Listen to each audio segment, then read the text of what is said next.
Today's episode of the GoldCast is sponsored by the emotional up and down roller coaster that this season is probably going to be. I hope you guys are ready for it, because I was ready for it. I hope you guys are ready for it, because it's here. And it's going to be up and down, gang. It really is. I hope you guys are ready. Now, before we get started, you can find us on youtube.com/thegoldcast. You can also find us on facebook.com/thegoldcast, on Twitter, the Goldcast with an underscore, and on Instagram at the Goldcast. We got them all. Somehow we got them all, except the Twitter one. On Twitter, there's just like this random dude that has the Goldcast, and he posted like once, like in 2012. We never got it back. So frustrating. Anyways, we are here. This is going to be a solo mission for your favorite co-host in the world, Rudy Solis III. We're going to talk about the game. We're going to talk about some narratives going into this game, what the narratives were going into week one, what the narratives were going into week two, and what I think the narratives are going to be going into week three of what I think is going to be, and what I predicted to be, an emotional roller coaster of a season. It is here, but we're here. And you know what? If that really scared you, you're not a 49er faithful. Because this is what it's all about, baby. Being faithful. So, before we get started, let's drop that GoldCast intro. Let's go. San Francisco, are you ready? This is the GoldCast.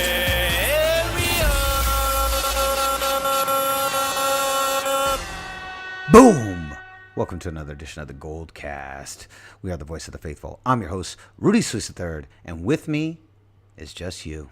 That's right. It's another one of my solo missions. I actually really like my solo missions. You know, they've happened several times over the years, and I've really enjoyed them, and the feedback's been good. So I'm happy. I hope you guys are too. So here we are, GoldCast Nation. Let's talk about some narratives. All right, let's talk about, it's week two. It's still really early. It's September. First of all, it's like what Aaron Rodgers said. I told everyone, hey, relax. I said it after last week's loss. Hey, everybody relax. I'm going to say it after this week's win. Everybody relax. It's going to be okay.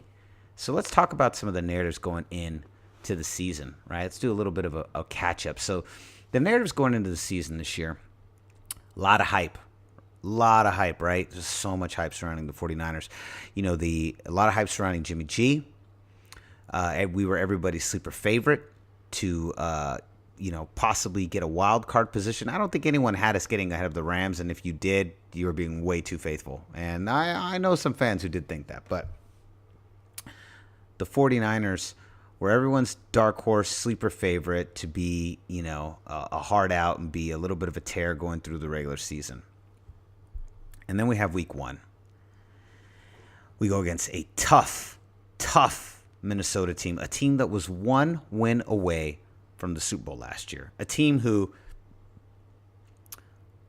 arguably, depending on your perspective, played a little bit above their level to get to that NFC Championship, or didn't play to their level in the NFC Championship. It kind of just depends on your perspective. It probably also depends if you're from Minnesota or not, but I digress. So here we go. They play a defense that was stifling. They pretty much shoot themselves in the foot. Niners had several different opportunities to really steal that game. Goodwin goes down. He's not at 100%. And obviously, our two guards go down, which was huge. And Jimmy Garoppolo, it kind of felt like Jimmy Garoppolo was playing out there by himself. Like, it really didn't feel like any of the receivers were really stepping up. Kittle has a pretty big day. Pettis has the touchdown. But the narrative, I think, going out of it, I think the biggest negative glaring issue, aside from not having a really strong defense, not having a strong secondary, I would say the other big narrative that was coming out of that game was the fact that Jimmy Garoppolo had thrown 3 picks. And, he was a little pick happy the season before. And so I think going into this week was a little bit of that vulnerability. We saw this a little bit with Kaepernick too. When he started throwing a couple picks, and it started to shake the foundation. I think what happened, I think you had a 49ers faithful fan base, right? That was super pumped, super excited, ready to go going into Minnesota. I was pretty nervous. I'm not sure how you guys were. I was pretty nervous. I know some fans reached out to us on YouTube, and it was kind of a mixed bag. Some people thought we were confident we were going to win. Others were not so sure. So going into the game, once we stepped out of the game, I think the 3 interceptions with Jimmy Garoppolo was a big deal. And I think that was something that it was a narrative that we heard repeated throughout the week. More so than even the defense was Jimmy G. And I think obviously with the big contract and the fact that Jimmy G is, an instant overnight celebrity and he hasn't really played that many games, I think we saw a little bit of the growing pains this season. And it started to show on that first game. And I think that coming into the second week, you had a 49er faithful that wasn't quite as confident, that was a little more nervous, kind of been knocked off our high horse a little bit, which I thought was actually good. I said before, I think this team goes 9-7, maybe 8-8. I think we're going to struggle against the good teams, and I think we're going to beat up on the little teams. And I think that's what it's going to be. And when we did our prediction show a couple weeks back, I talked about it then, and I had us at 9-7 is where I had us. So going into this week, I was pretty confident that we could defeat the Detroit Lions. And I think most people were. They had us as 6-point favorites. And going into that fourth quarter, it was looking pretty good. Almost looked like the 49ers were going to run away with it. And then Matt Stafford and that offense just exposed the secondary. He saw Richard Sherman really frustrated on the sidelines. And then, and this is the play I still keep hearing people talk about, this is the play that all the non-Niner fans, I think it's really interesting. If you really want to kind of get an idea, I think it's, if you want to get an idea of where people see the vulnerability in your team, I think some of the easiest way is to listen to whatever troll that hates your team's guts, whatever he says. And the one thing I got trolled about today, even though we won, the one thing I was trolled about was that interception that got called back. And that is the thing that everyone texts me about. No one texts me about the secondary that almost gave the game away. Everyone texted me about the fact, they didn't text me about the fact that the Niners had an opportunity, had a big lead and they squandered that. None of that. Nope, none of that.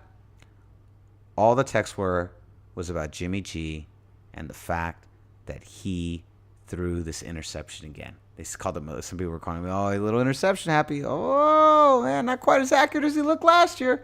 What's going on over there? And so you started seeing that being sent out, and that was frustrating. That was definitely frustrating. I was like, I don't like that. Don't like that at all. So I thought that was interesting. And I think going into week 3, we now have to go against a Kansas City Chiefs that is offensively a juggernaut. They are a juggernaut. Defensively, though, I mean, these last 2 games with them have been complete shootouts. They've been shootouts, and just the Kansas City's just run up that score like no other. So this is going to be an interesting game for us. I could easily see this thing getting out of hand. I think the narrative going into week 3 is 2 things.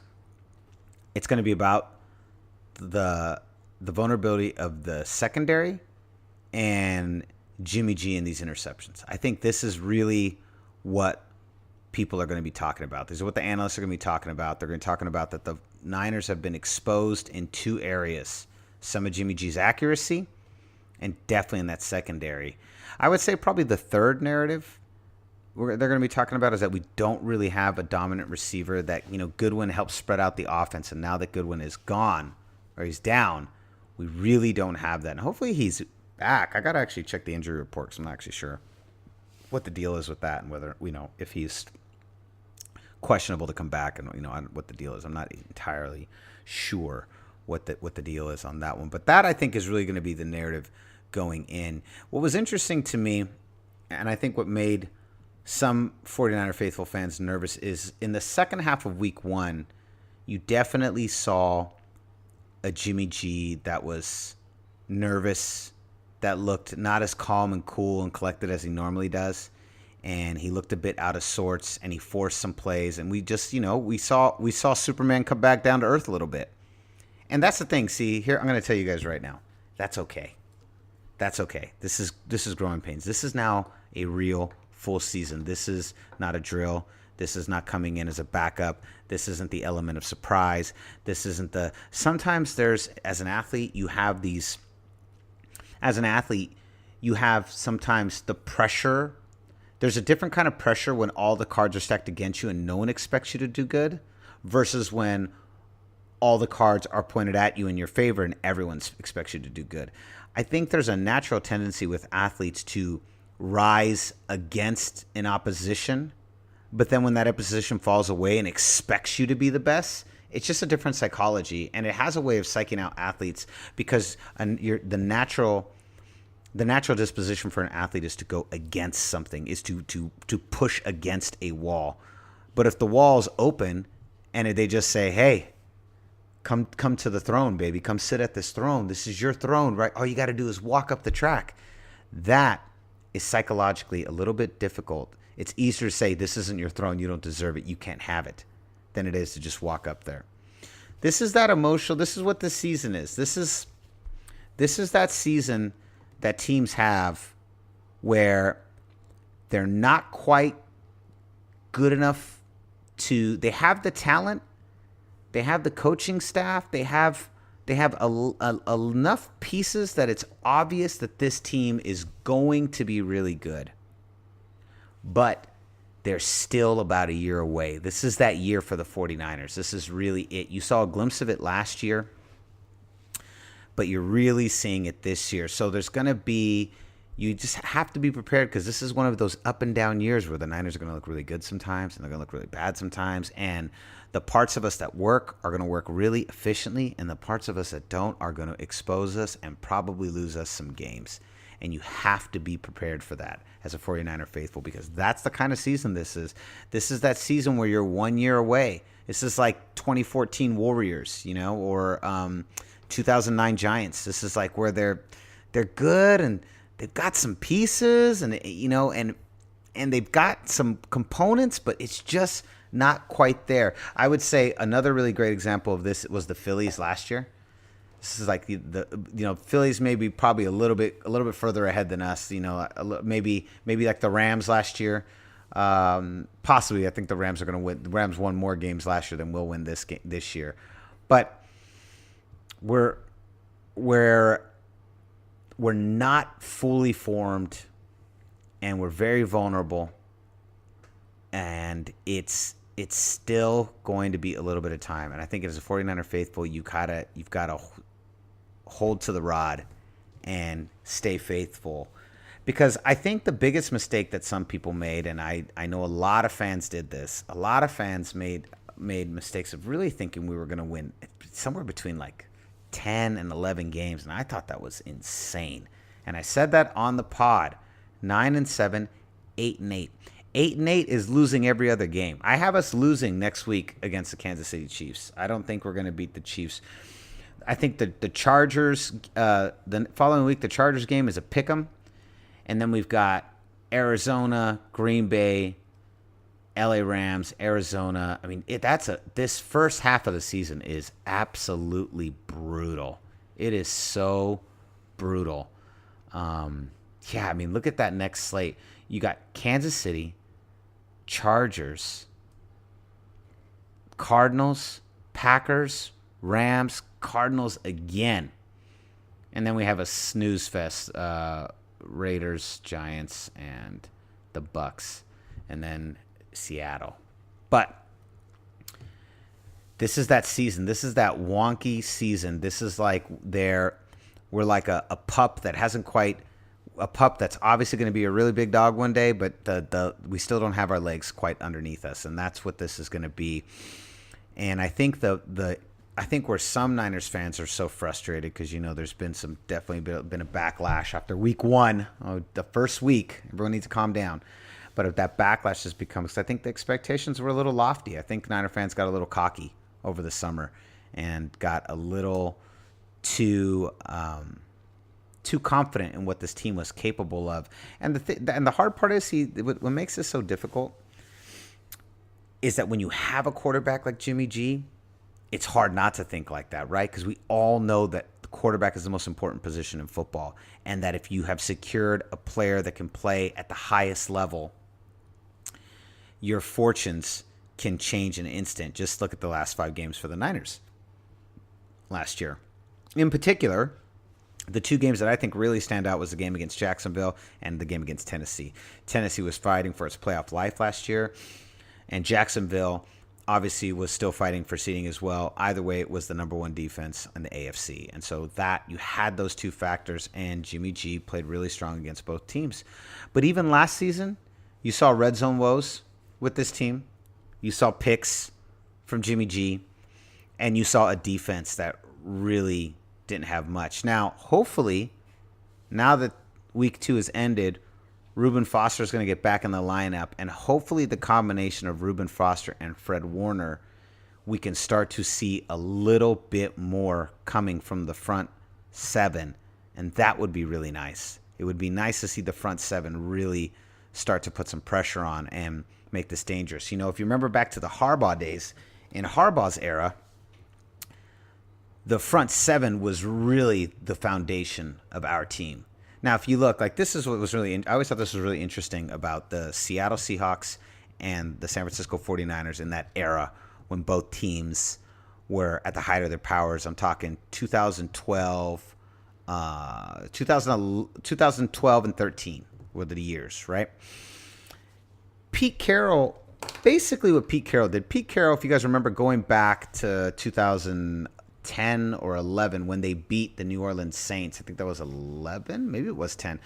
But they had a losing season. They get in. The NFC West is a dumpster fire, and then they miraculously, somehow, incredulously beat the New Orleans Saints, and it saves Pete Carroll's job because he would have lost his job. So if you remember, if you go back to that season, if you look back, once Harbaugh came into the NFC West, what did he establish? He established a strong defense, really solid running game, and like these dink and dunk short yardage passes that played to Alex Smith's strengths. But it was heavy-duty defense, huge running game. And when he established that, the entire NFL followed suit. The Cowboys did it a couple years later, and in particular, the team that really adopted it early was the Seattle Seahawks, and then the Cardinals a year later.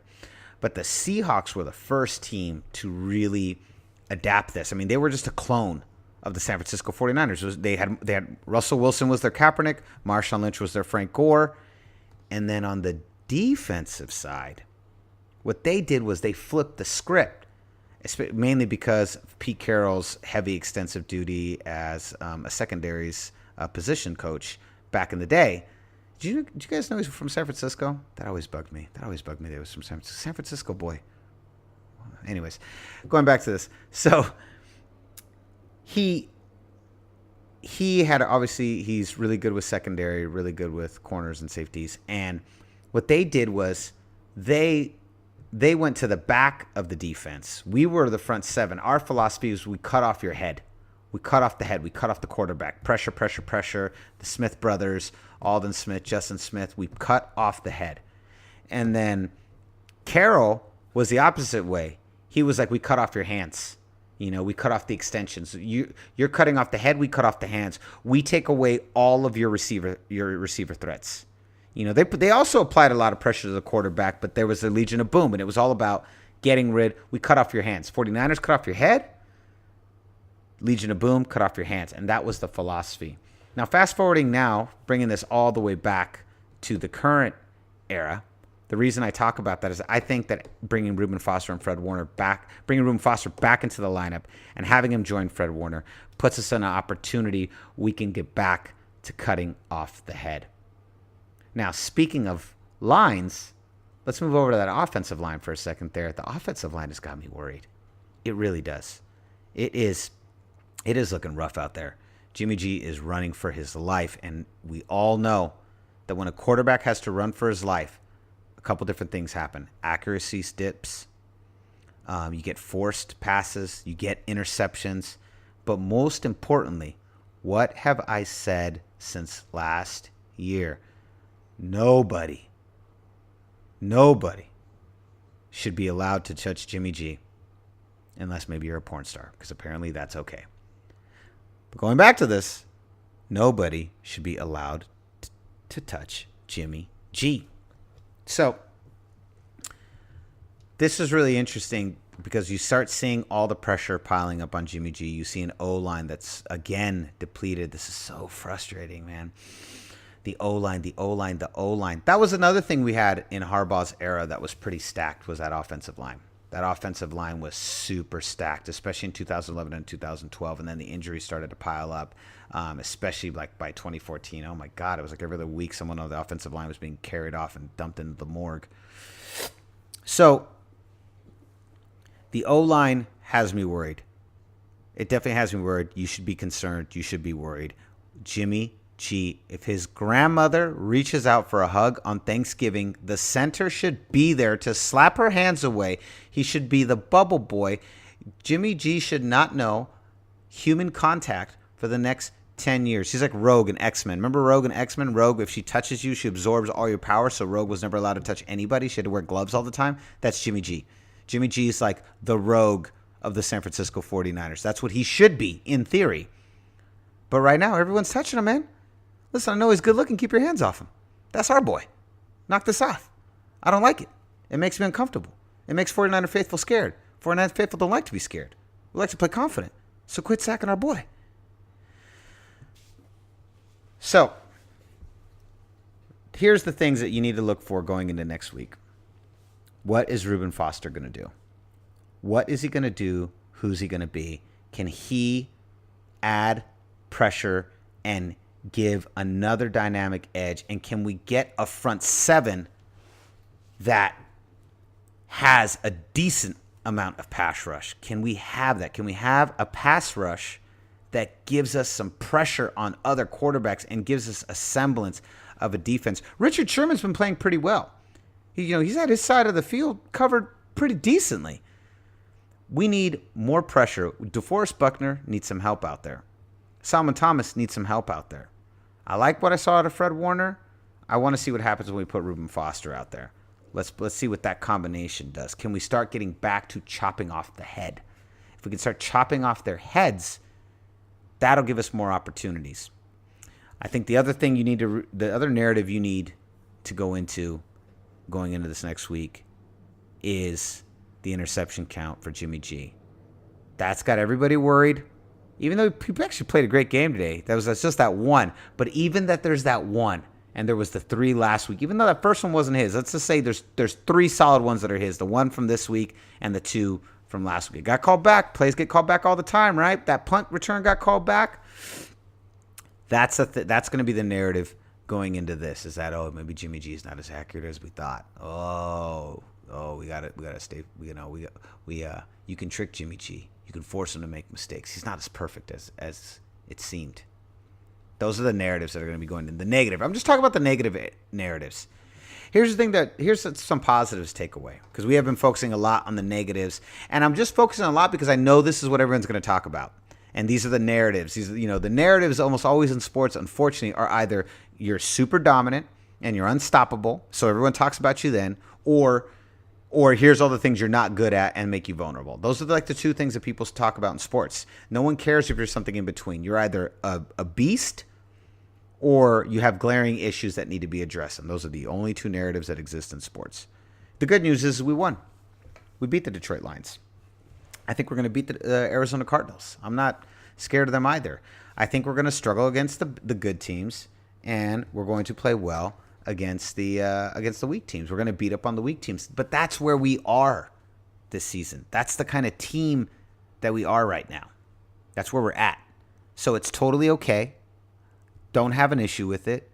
You shouldn't. I don't, because that's the team we are. This is that Philadelphia Sixers season from last year, where, they're good, but they're still really young, and, they're just, a piece or 2 away. They got to figure it out, but this is that season. This is the season. Wow, what John Lynch and Kyle Shanahan do after this season is going to really make or break and say what happens in the third year of this tenure. But last year was like the dumpster fire season with a glimmer of hope saved in the last 5 weeks by Jimmy G. Garoppolo. Now this season is the growing pain season. We have our system, we have our coach, we have a great quarterback. He is a great quarterback. Don't even think twice about it. He's great. Solid.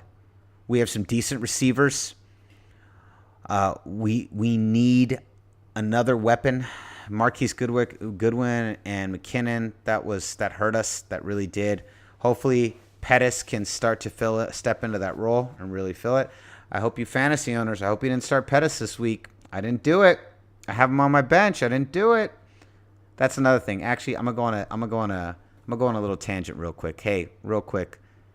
I have a rule in fantasy football that I shouldn't share with you guys because it's my rule. But my rule is don't get high off your own supply. I almost never draft 49ers players. Even at their height, I never draft them. You know why? Because you get so emotionally attached about what to do with them. Should I start them? What about this? What about that? I'm much more cold and calculated when it's guys that aren't on my team because I'm not thinking about all the factors. I'm just looking at it. It's much more black and white for me. So if you want to make your life a little easier in fantasy, don't get high off your own supply. Okay? All right, there's my little nugget for you. That'll be $5. Thank you very much. So going back to this, the Niners won. Solid effort. Defense got exposed in the fourth quarter, as they should. But I think that the thing that you have to take away is that a win is a win, baby.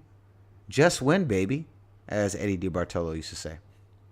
He didn't actually say that. I'm lying. It's Al Davis, but I just wanted to appropriate from because I know the kind of thing drives him nuts. Just win, baby, as Eddie DiBartolo used to say. So a lot to look forward to. This Kansas City game is probably going to be a shootout. And since Raymond isn't here, I'm going to guess the lines with you guys today. What do you think the Vegas line is right now for San Francisco at Kansas? What do you think it is? I'll give you 5 seconds. Give it your thought. All right. Here's what it is. It's Kansas -6. Now the question is, do you take that bet? I was actually surprised that the line wasn't a little bit wider. I would have thought maybe they would have said Kansas by 10 or 9.5. You know, I would have thought that, but Kansas by 6. Now it's early, so it's only 9 o'clock on Sunday night, so it is very possible that what they're going to do is what the lines will change throughout the week, depending on what they see coming out of the weekend and injuries and whatnot. But I thought that was really interesting. I thought that was a very interesting line. I was like, Kansas by 6. So I don't know. I guess I have a little bit more just kidding. More faith in the Niners than I expected. So, anyways, that was really interesting. I was surprised that the line was 6. I would have maybe 8.5, 9.5 is what I thought would have been a little closer to what Vegas would have done. But what say you, 49ers faithful? Let me ask you this. What do you think about the narratives going forward around Jimmy G? What do you think that's going to be?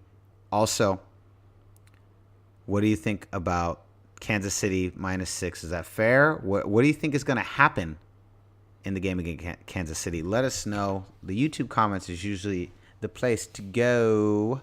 I like it. So, anyways, we'll be back next week with another edition of the GoldCast. We're back. We're in the swing of things, baby. You know, we're getting this done. We're in the swing of things now. So we are back. Really excited to be back. Raymond will be back next week. We'll keep it moving.